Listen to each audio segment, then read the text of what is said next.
Hi, welcome to Investing for Freedom channel, and I'm Joanne. Enhancing the value of assets is called investing, while enhancing value of something other than asset can be called consuming. Buying a bicycle for your 6-year-old son's birthday present is not really an investing, but clearly it is enhancing value of our lifetime.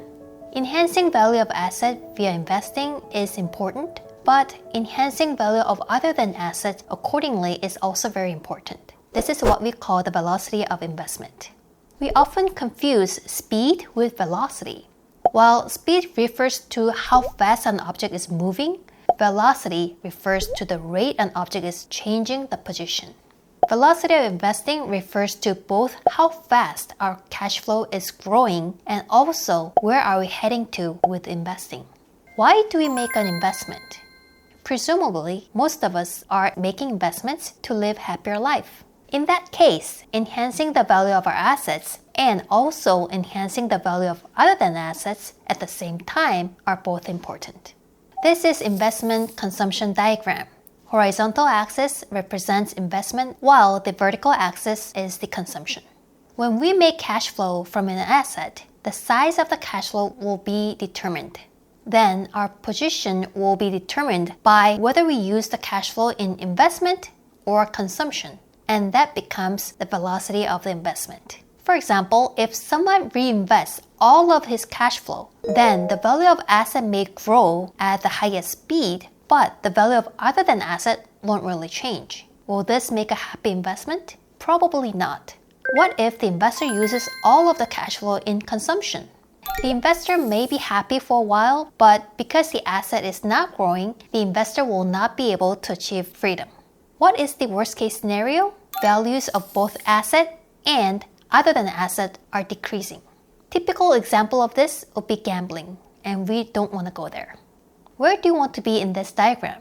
Enhancing values of both assets and other than assets would make us more balanced and happy investor in longer term. That is why velocity of investment matters. There are average velocity and instantaneous velocity. If we were to drive from Boston to New York in 4 hours, which is about 220 miles away, our average velocity would be 55 miles per hour. But that doesn't mean we maintain the same level of velocity throughout the driving. Our instantaneous velocity can change anytime. Even if we kick off a great plan to increase both values of our assets and other than assets, life doesn't really turn out as we planned.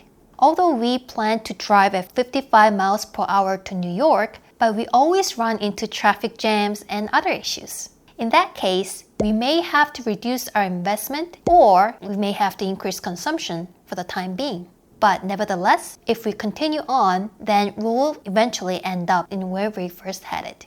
The legendary investor, Warren Buffett, did not mark full velocity throughout his investment years. He ran his investment via Berkshire Hathaway Incorporation, and the asset growth year-on-year of Hathaway has declined 11 times in the past 55 years. That means his asset size has decreased 20% during his investment years. But because he continued on with his investment journey, he has become one of the most successful investors in history. Good news is that your instantaneous velocity will be faster as your cash flow gets bigger. And you will become a better investor yourself, which will eventually help to reduce the time to reach your investment goal and lift up your average velocity. That is why we can increase our assets faster if we don't give up. To recap, velocity matters than speed itself, and we need to continue on even when things don't turn out as we planned to. Instantaneous velocity may decline, but if we continue on with making the right investments, then our average velocity will be where we want it to be. Thank you for watching. See you next time.